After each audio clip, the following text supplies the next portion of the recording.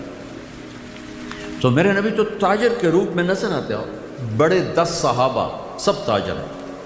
ابوبکر صدیق رضی اللہ عنہ خلیفہ بنے اور اگلے دن چادریں، کپڑے کی چادریں موڑے پر کپڑے کا کام کرتے تھے۔ آپ میں سے بہت سے لوگ کپڑے کا کام کرتے تھے اور بازار چلے گئے۔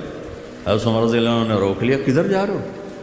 کہا میں اپنے کام پہ جا رہا ہوں۔ کہا تو یہ حکومت کون سنبھالے گا؟ کہا تو میں بچوں کو روٹی کہاں سے کھلاؤں؟ سبحان اللہ۔ توکل کا مطلب یہ نہیں کہ آدمی اسباب چھوڑ دے، توکل کا مطلب ہے کہ آدمی حلال پہ جم جائے، حرام سے بچ جائے، سچ پہ جم جائے، جھوٹ سے بچ جائے، دیانت پہ جم جائے، دھوکے سے بچ جائے۔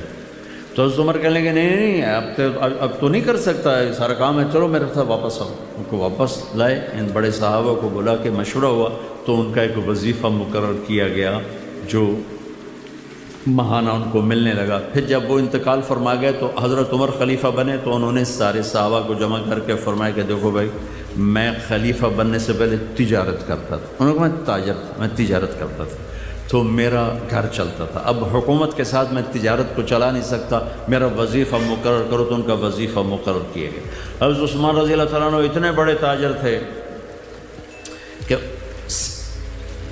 کہ تیونس کا مال غنیمت آیا جس پر رومن امپائر تھی، اور رومن امپائر کا بہت بڑا یہ خوبصورت صوبہ تھا اور بہت مضبوط مالدار صوبہ تھا۔ اس کا مال غنیمت آیا جو 1000 برس کے خزانے تھے، حضرت عثمان نے ذاتی پیسوں سے خرید لی۔ حضرت علی رضی اللہ تعالیٰ عنہ نے فرمایا کہ میری 48,000 دینار زکوٰۃ نکلتی ہے، 48,000 دینار، 1 دینار ہوتا ہے 4.5 ماشے کا سونے کا۔ حساب حسوب لا کے ویکھو کتنے اربوں روپے جنہوں کی زکوٰۃ بن جاتی، کروڑوں روپے میں ان کی زکوٰۃ بن جاتی۔ تو 4 تو بڑے تاجر بھی تھے اور بڑے حکمران بھی بنے، گورنر بھی بنے۔ تو آپ کے لیے تو بہت خوبصورت نمونہ ہے، خود میرے نبی نمونہ ہے۔ عبداللہ بن ابی الحمصا، یہ آپ کا نام کیا ہے؟ سکندر بھائی نے ایک بات کی کہ آپ تاجروں سے بات کریں تو آپ وعدے کی بات ضرور کریں کہ وعدہ خلافی بہت ہوتی ہے اور وہ میں کر دوں گا، لیکن آپ پہلے ادھار ختم کرو، اپنے وعدے پورے ہو جائیں۔ ادھار ہے تو وعدے پورے نہیں ہو سکتے، چاہے تھے آگے تو جنید بغدادی بھی واز کریں تو کہنا گل ٹھیک ہے ہو نہیں سکتی، میں صاف کہہ رہا ہوں۔ عبداللہ بن ابی الحمصاص مکے کی بات ہے، تو معاملہ ہوا، انہوں نے کہا آپ ٹھہرے میں ابھی آتا ہوں، میں بھی آتا ہوں۔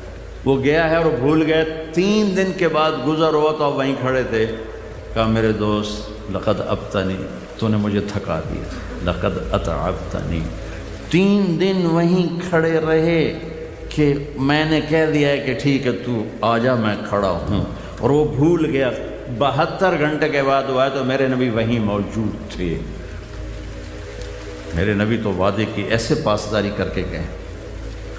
میرے اللہ نے ایمان والوں کی صفات بیان کی قرآن میں۔ پہلی صفت کیا ہے؟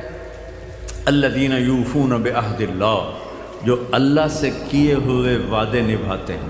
ولا ینقضون المیثاق، جو لوگوں سے کیے ہوئے عہد و پیمان بھی نبھاتے ہیں، نہیں توڑتے۔ تو اللہ نے پہلی 2 صفتیں اسی کی بیان کی ہیں، ایک اللہ سے کیا وعدہ بھی پورا کرتے ہیں، تیری مانوں گا، اور اللہ کے بندوں سے کیے وعدے بھی پورے کرتے ہیں، وعدہ خلافی نہیں کرتے ہیں۔ لیکن آپ کا بازار جس طرز پہ جا رہا ہے اس پہ یہ بات نہیں ہو سکتی۔ کریں گے لوگ، کریں گے، یعنی میں نہیں کہتا کہ ہے نہیں، لوگ ہیں، اللہ کا فضل ہے، لوگ ہیں لاکھوں میں ایک، لیکن اگر نیچرل طریقے پر تجارت آ جائے تو سب کریں۔ پھر جھوٹ بولنے والے کم ہو جائیں گے، دھوکہ دینے والے کم ہو جائیں گے، فراڈ کرنے والے کم ہو جائیں گے۔ سارے بازار کا رخ فراڈ کا ہے، لہٰذا اچھے خاصے نیت والے کی نیت خراب ہو جاتی ہے۔ ہمارا ایک دوست نہیں، مجھ سے سینئر تھا ہاسٹل میں، رشید نام تھا، بہت پڑھتا تھا، تو میں اس کے کمرے میں گیا تو ایڈی ساری تالی لائی ہوئی، ایڈی ساری، کوئی میرا 54-58 دا ہوئے گا۔ میں کہ رشید اے تالا کہڑے کام دا؟ آندا یہ شریف آدمی واسطے لایا کہ وہ نیت نہ خراب ہو جاوے، چور تو وڈا بھی تروڑ لینا تو چھوٹا بھی تروڑ لینا، اس شریف بندے واسطے لایا وہ نیت نہ خراب ہو جائے۔ تو جب بازار غلط ہوتا ہے تو شریف آدمی بھی تالے توڑنے بیٹھ جاتا ہے۔ تو پہلے آپ بڑے تاجر بیٹھے ہو، کوئی اس کو لاؤ، اپنی تجارت کو اپنے نبی کے طریقے پر لاؤ، دنیا بھی آپ کی بنے گی، آخرت بھی آپ کی بنے گی۔ ادھار، چاہے اسلامی بینک کا ادھار ہو اور چاہے دوسرے بینکوں کا ادھار، ادھار سے بچو، ادھار کوئی راحت نہیں، کوئی راحت نہیں۔ ٹھیک ہے اسلامی بینکوں کا، اب دیکھو کاروبار بڑھانا ہے، اپنے پیسے سے بڑھاؤ، قرضے لے کر کاروبار مت بڑھاؤ، چاہے وہ قرضہ بغیر سود کے ہو، چاہے سود کا ہے تو بالکل ہی کام غلط ہو گیا، اور اگر بغیر سود کے ہے تو بھی قرضہ ہوتا ہے۔ پھنس گیا ہے ایک آدمی، پھنس گیا ہے، راستہ کوئی نہیں ہے، تو اب ایک شکل نکلی ہے کہ بھی آپ کسی اسلامی خاص طور میزان بینک کے ساتھ آپ کوئی معاملہ کرنا چاہیں تو کم از کم وہ سودی نہیں ہے، انشاءاللہ وہ سودی نہیں۔ لیکن میں آپ کو کھل کے کہہ رہا ہوں، اپنے کام کو آگے بڑھانے کے لیے، آپ کا کام ٹھیک ٹھاک چل رہا ہے، بہترین چل رہا ہے، جو تھوڑا ودھا لویے، کبھی ادھار نہ لیں، اپنے پیسے سے بڑھا کے چاہے پورے پاکستان میں پھیلا دو۔ میں کئی ایسے پارٹیوں کو جانتا ہوں 30-30 40-40 ارب کا کاروبار کر رہے ہیں، 1 روپیہ کسی بینک کے مقروض نہیں، 1 پیسہ بینک کا نہیں، 1 پیسہ، وہ لین دین میں ایسے کھڑے ہیں، کبھی وعدہ خلاف نہیں۔ اسی پاکستان میں اللہ نے ایسے لوگوں کو وجود دے دیا، تھوڑا ہمت کرنی پڑتی، تو پھر آپ کی تجارت آپ کے لیے جنت کا ذریعہ ہے۔ من طلب الدنیا حلالا، ہماری جنت صرف مسجد میں جانے سے نہیں بنتی، آپ کو حدیث سنا رہا ہوں، ہماری جنت صرف مسجد میں نہیں ہے، ہماری جنت چیمبر آف کامرس میں بھی بن رہی، اور ہماری جنت ہمارے آفس میں بن رہی، ہمارے دفتر میں بن رہی، ہمارے 8 بازاروں میں بن رہی، ہماری ملوں فیکٹریوں میں بن رہی۔ کب؟ من طلب الدنیا حلالا، جس نے دنیا کو کمایا حلال، تو سارے حرام نکل گئے۔ سعیاً علی اہلہ، اپنے بچوں پر خرچ کرنے کے لیے، تعطفاً علی جارہ، غریب پڑوسیوں پر خرچ کرنے کے لیے، استعفافاً عن المسئلہ، تنگ دستی سے بچنے اور سوال سے بچنے کے لیے، جس نے دنیا کو کمایا، لقی اللہ تعالی یوم القیامہ وجہہ مثل القمر لیلۃ البدر، مثل القمر لیلۃ البدر، تو قیامت کے دن وہ اللہ کی بارگاہ میں ایسے اٹھے گا کہ اس کا چہرہ 14ویں رات کے چاند کی طرح چمکتا ہوگا۔ حلال دنیا، سعد بن معاذ بیٹھے تھے میرے نبی کی محفل میں، میرے نبی کے سامنے ایسے ہاتھ آئے تو آپ کی نظر پڑی تو ہاتھ بڑے سخت تھے، مزدور آدمی کے ہاتھ سخت ہو جاتے۔ آپ نے کہا سعد تیرے ہاتھوں کو کیا ہوا؟ کہ یا رسول اللہ میں مزدور آدمی ہوں، اپنے اس میں کھیتی باڑی کرتا ہوں، تو وہ کسی چلا چلا میرے ہاتھ سخت ہو گئے، تو مجھے دیکھو۔ آپ نے ان کا ہاتھ پکڑا سب کے سامنے اور سب کو دکھا کیسے بوسہ لیا، اور پھر فرمایا بچوں کو حلال کھلاتے ہوئے جو ہاتھ ایسے ہو جائے گا اس پہ جہنم کی آگ حرام ہو جائے گی۔ ایک نوجوان کھڑا تھا تو صحابہ نے کہا یا رسول اللہ کیسا خوبصورت جوان ہے، کبھی اللہ کے راستے میں ہوتا، کبھی اللہ کے راستے میں ہوتا۔ تو آپ نے فرمایا تم نے اللہ کا راستہ بس ایک ہی سمجھ لیا ہے۔ آپ نے فرمایا اگر یہ اپنے بچوں کو حلال کھلانے کے لیے محنت کر رہا ہے تو یہ اللہ کے راستے میں ہے، اگر یہ بوڑھے والدین کی خدمت کر رہا ہے تو یہ اللہ کے راستے میں ہے، یہ سوال سے بچنے کے لیے اپنا دنیا کما رہا ہے تو یہ اللہ کے راستے میں ہے۔ ہماری تو ہر چیز میں جنت کا راستہ ہے اگر اس میں ایک سچائی آ جائے، ایک دیانتداری آ جائے۔ سچ اور دیانت، سچ اور دیانت، سچ اور دیانت، تو جو اجر میں انشاءاللہ اللہ کی رحمت پہ دعویٰ کر کے کہتا ہوں، جو اجر نماز پڑھنے پہ ملے گا، یعنی عبادت پہ جو اجر ملے گا وہی اجر دکان پہ بیٹھ کر ملے گا اگر آپ کے دفتر، دکان، کاروبار میں سچائی ہے اور دیانتداری ہے۔ آپ کی 24 گھنٹے نماز ہے، 24 گھنٹے آپ نماز پڑھ رہے ہیں، 24 گھنٹے اپنے بازاروں سے جھوٹ نکال دیں، کھوٹ نکال دیں۔ میرے نبی نے فرمایا میرا امتی ہر گناہ کر سکتا ہے، دو نہیں کر سکتا، ایک جھوٹ نہیں بول سکتا، ایک دھوکہ نہیں دے سکتا۔ اور ایک حدیث سناتا ہوں آپ کو آخر میں۔ آپ وضو فرما رہے تھے، صحابہ وضو کے پانی کو گرنے نہیں دے رہے، لپک لپک کے ہاتھوں میں لے رہے تھے، اور کوئی منہ پہ مر رہا تھا، کوئی سینے پہ، کوئی ایسے بازوؤں پہ۔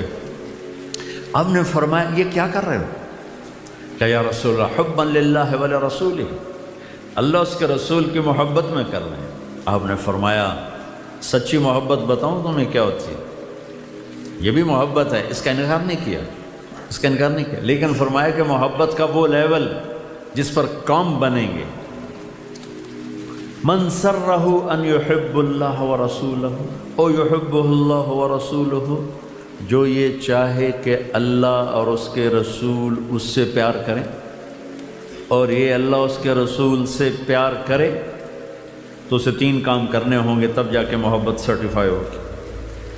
دعوے تو کتنے لوگ کرتے ہیں کہ مہر اس پہ لگے گی، جس میں 3 کام ہوں گے اس پہ محبت کی مہر لگے گی۔ فَلْيَصْدِقِ الْحَدِيثَ إِذَا حَدَّثَ، جب بولے تو سچ بولے، جب بولے تو سچ بولے، جب بولے تو سچ بولے، جھوٹ نہ بولے۔ میرے نبی سے پوچھا گیا یا رسول اللہ مسلمان بزدل ہو سکتا ہے؟ آپ نے کہا بخیل ہو سکتا ہے؟ آپ نے کہا جھوٹ بول سکتا ہے؟ فرمایا نہیں، جھوٹ نہیں بول سکتا، جھوٹ نہ۔ فَلْيُؤَدِّ الْأَمَانَةَ إِذَا تُؤْمِنَ، زندگی میں کبھی کسی کے ساتھ خیانت نہ کرے، خیانت نہ کرے، خیانت نہ کرے، دیانتداری کے ساتھ۔ آپ دیکھتے ہیں ہمارے نبی کی 2 صفتیں کون سی ہائی لائٹ ہوئیں؟ ہمارے نبی کی 2 کون سی صفتیں ہائی لائٹ ہوئیں؟ صادق امین، صادق امین۔ اور یہ کس نے ہائی لائٹ کی؟ کفار مکہ نے۔ صادق امین، صادق۔ میرے استاد صاحب رحمۃ اللہ فرماتے تھے سارے دین کو 2 لفظوں میں بیان کرو تو سچائی اور امانت، اور آگے میں اضافتاً کہتا ہوں سارے کفر کو 2 لفظوں میں بیان کروں تو جھوٹ اور خیانت۔ سارے دنیا کا کفر جتنی شکلوں میں ہے، جھوٹ اور خیانت اس کی جڑ ہے، اور سارے دین کو بیان کروں 2 لفظوں میں تو اس کی جڑ سچائی اور امانت۔ یہ میرے استاد کی سنی بات ہے۔ اگلی بات میرا اضافہ ہے، اس کو اپوزٹ سوچ کر کہ جب پورے دین کی بنیاد سچ اور امانت ہے تو پھر سارے کفر کی بنیاد جھوٹ اور خیانت اور دھوکہ۔ تو فَلْيَصْدِقِ الْحَدِيثَ إِذَا حَدَّثَ، اگر اللہ رسول سے سچا پیار ہے تو سچ بولے گا، جھوٹ نہیں بولے گا۔ دوسرے نشان فَلْيُؤَدِّ الْأَمَانَةَ إِذَا تُؤْمِنَ، کبھی امانت میں خیانت نہیں کرے گا، کبھی امانت میں خیانت نہیں کرے گا، دھوکہ نہیں دے گا، فراڈ نہیں کرے گا۔ میرے نبی کہ میں نے حدیث آپ کو پہلے سنا دی کہ ہر کام ہو سکتا ہے ایک مسلمان سے، جھوٹ اور دھوکہ نہیں ہو سکتا۔ تیسری نشانی کیا ہے؟ فَلْيُحْسِنْ جِوَارَ مَنْ جَاوَرَهُ، اپنے پڑوسی کے ساتھ اعلیٰ درجے کا سلوک کرے، چاہے پڑوسی اپنا ہے، پرایا ہے، مسلم ہے، کافر ہے، اچھا ہے، برا ہے، اپنے پڑوسی کے ساتھ جو اچھا سلوک کرے گا، یہ ہے اللہ اس کے رسول سے پیار کرنے والا، اور یہ ہے جس سے اللہ اس کا رسول پیار کرتے۔ تو میرے بھائیو، ہمارا اصل سرمایہ ہماری ایمانی صفات ہیں جو قبر میں ہمارے ساتھ جائیں گی، ورنہ موت آتی ہر شے زیرو ہو جاتی۔ ڈیڈ باڈی بادشاہ کی ہو یا فقیر کی ہو، ڈیڈ باڈی ہوتی، میت ہوتی۔ شاہ فہد مرحوم کا جنازہ تھا غائبانہ مکہ میں، تو میں وہیں تھا، قدرتی میں وہ وہیں تھا، تو میں کان لگا کے بیٹھا تھا کہ آج کیا اعلان ہوگا۔ پہلے تو اعلان ہوتا ہے الصلاۃ علی المیت، ہاں بھائی میت دی نماز پڑھو۔ میں کہا آج تو بادشاہ مرے، اج والا کی اعلان ہوتا؟ اثر دی نماز تو بعد جنازہ، میں باب الفتح دی پوڑیاں دے نال بیٹھا ہوں، میں جگہ یاد ہے تے کان میرے سپیکر آل میں آواز آئی الصلاۃ علی المیت، الصلاۃ علی المیت، 20 سال حکومت کرنا الصلاۃ علی المیت، تو ریڑھی چلاون والا مار گیا الصلاۃ علی المیت۔ تو موت تو ہمارے سارے سرمایہ کو زیرو کر دیتی، لیکن جو باتیں میرے نبی دے کر گئے، بتا کے گئے، سکھا کر گئے، تاجر کے روپ میں، حاکم کے روپ میں، خامد کے روپ میں، ماں کے روپ میں، باپ کے روپ میں، بیوی کے روپ میں، بیٹی کے روپ میں، مزدور کے روپ میں، ذمہ دار کے روپ میں، میرے رب کی قسم ہمارا اصل سرمایہ ہے، ہمارا اصل سرمایہ۔ فَلْيَصْدُقِ الْحَدِيثَ اِذَا حَدَّثَ، سچائی، فَلْيُؤَدِّ الْأَمَانَةَ اِذَا تُمِنْ، امانت داری، فَلْيُحْسِنْ جِوَارَ مَنْ جَاوَرَهُ، پڑوسی سے اچھا سلوک چاہے کیسا ہی۔ امام ابو حنیفہ کا ایک پڑوسی تھا، نوجوان شرابی تھا، تو شراب پی کے نا شور مچاتا اور گانا گاتا، اضاؤنی وائی فتن اضاؤ لیوم کریہت مسازاد ثغن، بندہ تھا میں بڑا بڑا ہوں پر لوگاں میری قدر نہ کی تھی، یہ اس کا ترجمہ تھا۔ تو ایک دن وہ وہاں سے کوتوال کا گزر ہوا، تو اس نے دیکھا شور مچ رہا ہے، تو اس نے پکڑ کے جیل میں ڈال دیا کہ اتنے بڑے عالم کے پڑوس میں شراب پیتا۔ دو تین دن گزر گئے، اس کی آواز نہیں آئی۔ امام صاحب نے کہا بھائی وہ ہمارے پڑوسی کا کیا ہوا؟ کہا جی اس کو تو پولیس پکڑ کے لے گئی۔ اچھا کیوں؟ کہا وہ شور مچا رہا تو وہ پکڑ کے لے گئی۔ تو امام صاحب تھانے پہنچ گئے، بھائی وہ ہمارا پڑوسی چھوڑ دو۔ کہا حضور میں نے تو آپ کی وجہ سے چھوڑا، آپ کی وجہ سے پکڑا ہے۔ کہا بھائی ہمارا پڑوسی ہمیں دے دو، تیری بڑی مہربانی، اگر میری وجہ سے پکڑا ہے میری وجہ سے چھوڑ دو۔ تو اس کو چھڑا کے لائے، تو وہ اس کے شعر کا مطلب بنتا تھا کہ بندہ بڑا بڑا ہوں، لوگوں نے میری قدر نہ کی تھی۔ تو آپ نے کہا بھائی ہم نے تو تیری قدر کی ہے نا، تمہیں لے کے آئے۔ کہا جی آج کے بعد میری توبہ، میں کبھی شراب نہیں پیوں گا۔ تو فَلْيُحْسِنْ جِوَارَ مَنْ جَاوَرَهُ، پڑوسی سے اچھا سلوک، یہ 3 چیزیں ہیں میرے نبی کے عشق و محبت کی نشانی، اور یہ 3 چیزیں ہیں میرے بازار کو خوبصورت بنانے والی، میری تجارت کو خوبصورت بنانے والی، میرے گھر کو خوبصورت بنانے والی، میری زراعت کو ہمارے ادارے کیوں تباہ ہو، حکومتی ادارے کیوں تباہ ہو، جو چاروں طرف ہم اندھیرا دیکھتے ہیں، اس کے پیچھے یہ 3 چیزیں ختم ہو گئیں۔ سچائی کوئی نہیں، دیانت کوئی نہیں، محبت کوئی نہیں، تو ادارے بھی تباہ ہو گئے، حکومتی نظام تباہ ہو گئے، عدالتیں تباہ و برباد ہو گئی۔ تو بھائیو یہ کسی قانون سے نہیں ہوگا۔ تبلیغ والے ایک فلسفہ پیش کر رہے ہیں کہ اپنی ذات سے شروع کرو، اوروں کو دیکھنا چھوڑ دو، اپنے آپ کو دیکھو کہ مجھے تبدیلی لانی ہے ملک میں، کہاں سے؟ مجھے اپنے آپ کو بدلنا ہے۔ تبلیغ اپنے آپ کو بدلنے کی محنت ہے۔ فلاں یہ کر رہا ہے، فلاں یہ کر رہا ہے، نون لیگ والے او کھا گئے، پیپل پارٹی والے او کھا گئے، یہ تو 70 سال سے یہ باتیں ہو رہی ہیں۔ پر ہم اپنی ذات سے شروع کر، تبدیلی مجھ سے شروع ہوگی۔ میں اپنے آپ کو بدلوں گا کہ مجھے اللہ اس کے رسول کے سامنے سرخرو ہونا ہے، اپنے دیس کے لیے کچھ کر کے مرنا ہے۔ میں نے اسے نوشنا نہیں ہے گدھوں کی طرح، میں نے اسے دے کے کچھ جانا ہے۔ تو اپنی ذات سے شروع کریں گے تو یہی نبیوں کا طریقہ ہے، وہ ایک ایک فرد کو تیار کرتے ہیں جس سے تبدیلی آتی ہے۔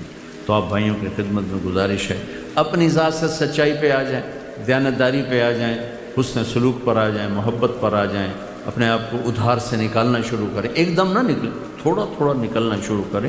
معاملات ایک دم نہیں آدمی ٹھیک کر سکتا، آہستہ آہستہ ٹھیک کرنا چاہے تو وہ ہو جاتے ہیں، سارے ہو جاتے ہیں۔ تو انشاءاللہ ایسا جب آپ لوگ ارادہ کرو گے تو ہر جگہ یہ چیز چلنا شروع ہو جائے گی۔ اور یہ تبلیغ کو سیکھنے کا ایک پلیٹ فارم ہے۔ اگر آپ سارے تاجر حضرات ہر مہینے 3 دن جایا کرو، آپ کو انشاءاللہ اس سے بہت فائدہ ہوگا۔